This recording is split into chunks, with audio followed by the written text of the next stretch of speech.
It's a beautiful day in Southern California today, and they are watching us online as this stream is happening. It's a beautiful day in Buenos Aires today, and they are watching us. A little rain here in Washington, D.C., and it reminds me of what we have been talking about. Earth Day Network celebrating, this is the 42nd anniversary of Earth Day today, and we're talking about 1 billion acts of green. So many of us are doing things to make that happen, to being part of that 1 billion acts of green, and it includes kids. Kids are very important with this, with the movement for what we're doing here on planet Earth. I want to bring out a kid who has risen to the occasion and made some great stuff happen.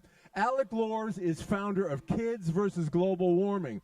Alec is 15 years old. He's a sophomore at El Camino High School in Ventura, California, and he founded Kids versus Global Warming when he was 12.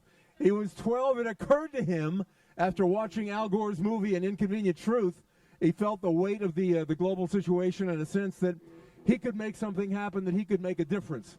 When he was 12, Alec felt compelled to tell other kids about the problems that we're facing, and his message is deeply rooted in hope and encouraging kids to speak up and let their voices be heard on this issue. This is a great story. Please welcome Alec Loorz. Alec. Thank you. Awesome. How's it going? Thank you. First of all, I'm not really sure where that bio came from, but I'm actually 17 and a senior and in homeschool. But yeah, so I've been a climate change activist ever since I was 12. I've spent my entire teenage life, speaking to people and getting invited to Earth Day events and to represent the youngest generation and calling for, personal actions in our homes and, riding bikes and changing light bulbs and buying solar panels and, even calling for a youth revolution to change the way our entire society lives and, solve climate change once and for all. And I don't know if some of you are probably too close to be able to see that video, but it basically tells the story of this lawsuit that I'm involved in because about 2 years ago, I and another group of young people with the support of some awesome lawyers and awesome scientists, we basically sued the government for allowing money and power and profits to be more valuable than our survival, and we're holding them accountable to their responsibility to protect nature for future generations.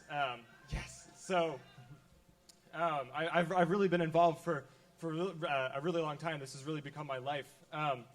But recently I've been going through a much deeper level of awakening. I'm realizing that even though lowering carbon footprints and standing up for what we believe in are extremely important actions, riding bikes and marching in our communities will only take us part of the way. And I'm realizing, in spite of the bright colors and well-designed logos, we are living in a very dark age. And I believe the darkness of our age lies not only within the corrupt politicians and rich oil men, but it lies within every one of us. We are the victims of a great sickness. A sickness felt by many but expressed by very few. A sickness slowly spreading, convulsing, reaching into the deepest corners of our minds, crawling underneath our skin, hovering low above our heads, whispering constantly into our ears, lashing out when threatened, hiding, invisible, denying.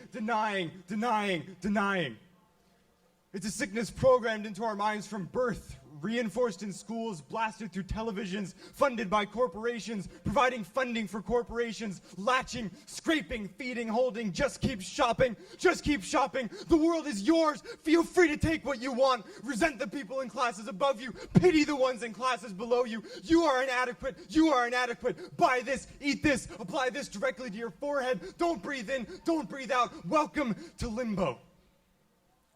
Safety, comfort. Ignore the words of the boy up on the stage. Nod your head in agreement, but ignore what he says. Look this way, look that way. Look through these glasses, they're covered in dust, but that's okay, because the world out there is frightening. Run away from frightening. Run away from sadness. Never cry. Fear death. Never, ever cry. We've lived with this sickness for thousands of years, and as a result, we've become hopelessly addicted to money and power and convenience. We've come to view the world as simply a resource to be conquered, something to belong to us. We've come to view human beings simply as consumers to be persuaded and enemies to destroy. Our minds are not built to process this madness, and so all we can think to do is, run from it and to deny it and hide from it and hide beneath this false veil of ignorance. But unfortunately, we've now gotten to the point where it's not just making us unhappy and unfulfilled as human beings, but it's even threatening the very balance of this planet. We've forgotten what it means to be human.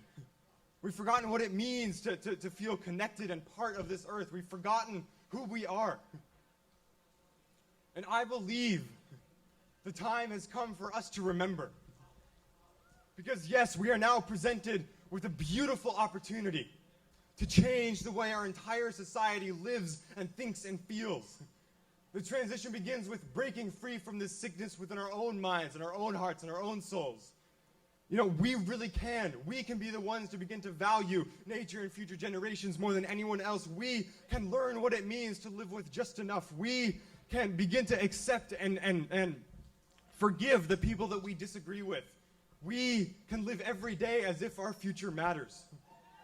We have the power to enter into the darkness with our hands held high and our voices raised in song and proclaim into the world that we are indeed the change we've been waiting for.